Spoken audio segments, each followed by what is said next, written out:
teman-teman, apakah kalian tahu bagaimana sih periodisasi Undang-Undang Dasar yang berlaku di Indonesia? Nah, kalau kalian nggak tahu, tenang aja. Nah, di video ini ada loh namanya Kak Dinda akan ngejelasin itu. Simak ya. Para pendiri Negara Kesatuan Republik Indonesia telah sepakat untuk menyusun sebuah Undang-Undang Dasar sebagai konstitusi tertulis dengan segala arti dan fungsinya. Sehari setelah proklamasi kemerdekaan Republik Indonesia, yaitu pada tanggal 17 Agustus 1945, Konstitusi Indonesia sebagai sesuatu revolusi groundwork yang disahkan pada tanggal 18 Agustus 1945 oleh Panitia Persiapan Kemerdekaan Indonesia. Dengan demikian, sekalipun Undang-Undang Dasar 1945 itu merupakan konstitusi yang sangat singkat dan hanya memuat 37 pasal saja. Pada dasarnya, kemungkinan untuk mengadakan perubahan atau penyesuaian memang sudah dilihat oleh para penyusun Undang-Undang Dasar itu sendiri, yaitu dengan merumuskan dan melalui pasal 37 Undang-Undang Dasar 1945, yaitu tentang perubahan Undang-Undang Dasar. Dalam sejarah perkembangan ketatanegaraan Indonesia, terdapat beberapa macam undang-undang yang pernah berlaku di Indonesia, yaitu sebagai berikut. Nah, undang-undang dasar yang pernah berlaku di Indonesia, yang pertama yaitu Undang-Undang Dasar Negara Republik Indonesia tahun 1945. Undang-Undang Dasar Negara Republik Indonesia tahun 1945 yang disahkan oleh PPKI periode berlaku 18 Agustus 1945 sampai 27 Desember 1949. Undang-Undang Dasar Negara Republik Indonesia tahun 1945 tidak bisa dipisahkan dari sumbernya, yaitu pidato Bung Karno di depan sidang BPUPKI pada tanggal 1 Juni 1945. Saat Republik Indonesia diproklamasikan pada tanggal 17 Agustus 1945, Republik Indonesia yang baru ini belum mempunyai undang-undang dasar. Nah, sehari kemudian, yaitu pada tanggal 18 Agustus 1945, rancangan undang-undang disahkan oleh PPKI sebagai Undang-Undang Dasar Republik Indonesia, yaitu berasal dari kalimat proklamasi yang tercantum dan disempurnakan dari Piagam Jakarta yang dirumuskan pada tanggal 22 Juni 1945. Yang kedua, Konstitusi RIS atau Republik Indonesia Serikat tahun 1949. Konstitusi RIS 1949 periode berlaku 27 Desember 1949 sampai 17 Agustus 1950. Perjalanan negara baru Republik Indonesia ternyata tidak luput dari rongrongan pihak Belanda yang menginginkan untuk kembali berkuasa di Indonesia. Ini mengakibatkan Belanda mencoba untuk mendirikan negara-negara baru seperti Negara Sumatera Timur, Negara Indonesia Timur, dan lain sebagainya.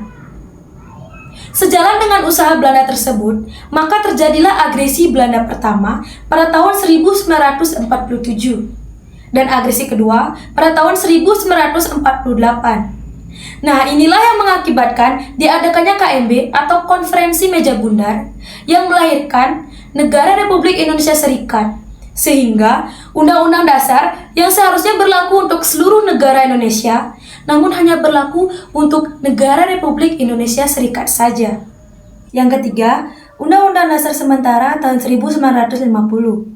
Undang-Undang Dasar Sementara tahun 1950 periode berlaku 17 Agustus 1950 sampai 5 Juli 1959. Pada periode ini diberlakukan sistem demokrasi parlementer yang sering disebut dengan sistem demokrasi liberal. Pada periode ini pula, kabinet selalu silih berganti yang mengakibatkan pembangunan tidak berjalan dengan lancar, di mana masing-masing partai lebih memperhatikan kepentingan partai dan golongannya. Setelah kehidupan bernegara, Republik Indonesia yang menggunakan Undang-Undang Dasar Sementara tahun 1950 dengan sistem demokrasi liberal selama 9 tahun, maka rakyat Indonesia sadar bahwa sistem demokrasi liberal tidaklah cocok dengan jiwa Pancasila dan Undang-Undang Dasar Negara Republik Indonesia tahun 1945. Sehingga akhirnya Presiden Soekarno pada tanggal 5 Juli 1959 mengumumkan dekret Presiden mengenai pembubaran konstituante dan kembali kepada Undang-Undang Dasar Negara Republik Indonesia tahun 1945 serta tidak berlakunya Undang-Undang Dasar Sementara tahun 1950. Yang keempat, berlakunya kembali Undang-Undang Dasar Negara Republik Indonesia tahun 1945. Berlakunya kembali Undang-Undang Dasar 1945, periode berlaku 5 Juli 1959 sampai 11 Maret 1966. Dengan Dekret Presiden 1959, berlakunya kembali Undang-Undang Dasar 1945. Pada periode ini, yang berlaku adalah sistem demokrasi terpimpin. Nah, pada masa ini, terdapat berbagai penyimpangan Undang-Undang Dasar Negara Republik Indonesia tahun 1945. Di antaranya yaitu, yang pertama, Presiden mengangkat ketua dan wakil ketua MPR, DPR, MA, serta wakil ketua DPR menjadi Menteri Agama. Yang kedua, MPRS atau Majelis Pemusyawaratan Rakyat Sementara menetapkan Soekarno sebagai presiden seumur hidup. Dan yang ketiga, terjadinya pemberontakan Partai Komunis Indonesia melalui gerakan 30 September. Yang kelima, Undang-Undang Dasar tahun 1945 masa Orde Baru. Undang-Undang Dasar tahun 1945 masa Orde Baru periode berlaku 11 Maret 1966 sampai 21 Mei 1998. Pada masa Orde Baru tahun 1966 sampai 1998, pemerintah menyatakan akan menjalankan Undang-Undang Dasar tahun 1945 dan Pancasila secara murni dan konsekuen. Pada masa Orde Baru ini, Undang-Undang Dasar tahun 1945 menjadi sangat sakral melalui peraturan sebagai berikut. Yang pertama, Ketetapan MPR nomor 1 MPR tahun 1983 yang menyatakan bahwa MPR berketetapan untuk mempertahankan Undang-Undang Dasar tahun 1945 dan tidak berkehendak akan melakukan perubahan terhadapnya. Yang kedua, Ketetapan MPR nomor 4 MPR tahun 1983 tentang referendum yang menyatakan bahwa bila MPR berkehendak untuk mengubah Undang-Undang Dasar tahun 1945, maka terlebih dahulu harus meminta pendapat rakyat melalui referendum. Dan yang ketiga, Undang-Undang nomor 5 tahun 1985 tentang referendum yang merupakan pelaksanaan TAP MPR nomor 4 MPR tahun 1983. Yang keenam, Undang-Undang Dasar tahun 1945 masa reformasi. Undang-Undang Dasar tahun 1945 masa reformasi periode berlaku 21 Mei 1998 sampai sekarang. Salah satu tuntutan reformasi tahun 1998 adalah dilakukannya perubahan atau amandemen terhadap Undang-Undang Dasar tahun 1945. Apa sih itu amandemen? Nah, amandemen merupakan prosedur penyempurnaan tanpa harus mengubah Undang-Undang Dasar yang asli. Undang-Undang Dasar tahun 1945 bersifat elastis, sehingga untuk tetap menjaga supaya sistem Undang-Undang Dasar tidak ketinggalan zaman, maka diadakan perubahan menyesuaikan dengan perkembangan zaman kehidupan masyarakat. Nah, perubahan pokok-pokok sistem pemerintahan negara Republik Indonesia menurut Undang-Undang Dasar tahun 1945 adalah sebagai berikut. Yang pertama, negara Indonesia merupakan negara kesatuan yang berbentuk republik. Yang kedua, kedaulatan di tangan rakyat dan dilaksanakan oleh Undang-Undang Dasar. Yang ketiga, negara Indonesia adalah negara hukum. Yang keempat, MPR terdiri dari anggota DPR dan DPD yang dipilih melalui pemilu. Dan yang kelima, Presiden memegang kekuasaan menurut Undang-Undang Dasar Negara Republik Indonesia tahun 1945. Nah, teman-teman, jadi itu penjelasan periodisasi undang-undang yang pernah berlaku di Indonesia. Oke, next. Halo teman-teman. Teman-teman tahu nggak? Undang-Undang Dasar memiliki kekurangan dan kelebihan loh. Sebelum Jessie ngejelasin kekurangan dan kelebihan Undang-Undang Dasar, teman-teman tahu nggak apa itu Undang-Undang Dasar? Nah, Jessie jelasin. Undang-Undang Dasar merupakan hukum dasar yang mengatur penyelenggaraan negara dan hak-hak warga negara. Indonesia telah memiliki beberapa undang-undang dasar sepanjang sejarahnya. Masing-masing memiliki kekurangan dan kelebihannya. Berikut kekurangan dan kelebihan Undang-Undang Dasar yang pernah ada di Indonesia. Nah, kelebihannya yang pertama, Undang-Undang Dasar NRI tahun 1945 mencerminkan nilai-nilai luhur bangsa Indonesia. Undang-Undang Dasar 1945 mengusung nilai-nilai Pancasila yang merupakan dasar falsafah negara dan fleksibilitas dan ketahanan. Undang-Undang Dasar 1945 memiliki sifat fleksibel dan tahan terhadap perubahan zaman.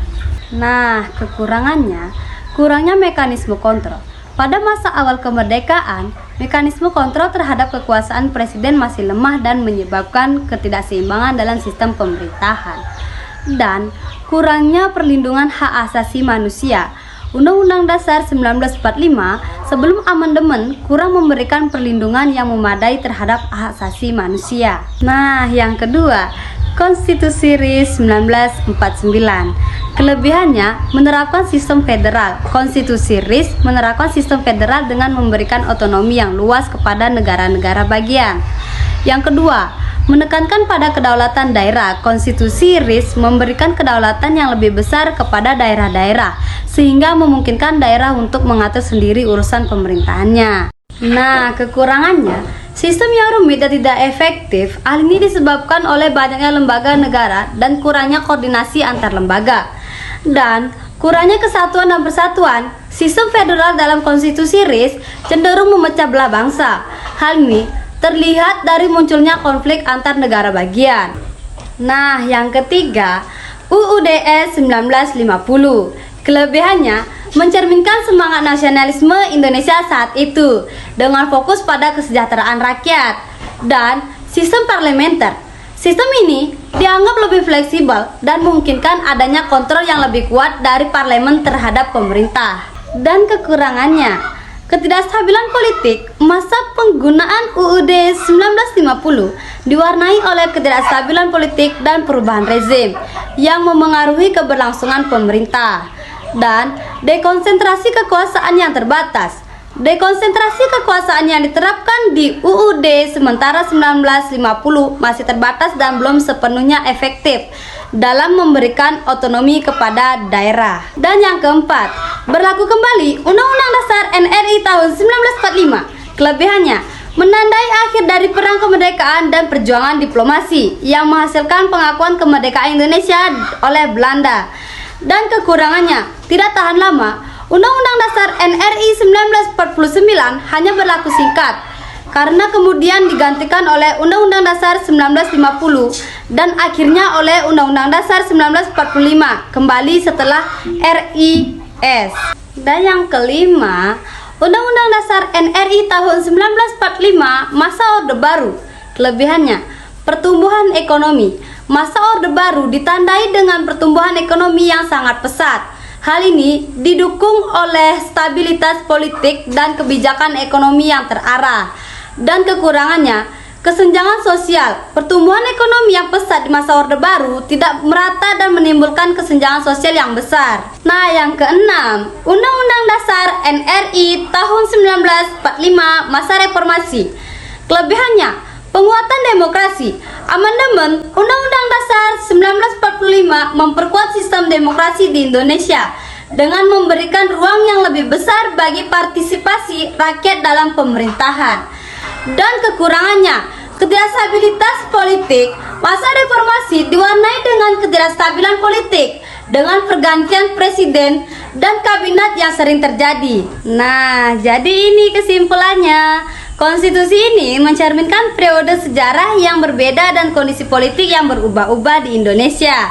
Setiap konstitusi memiliki konteks dan karakteristik uniknya sendiri yang memengaruhi kelebihan dan kekurangannya.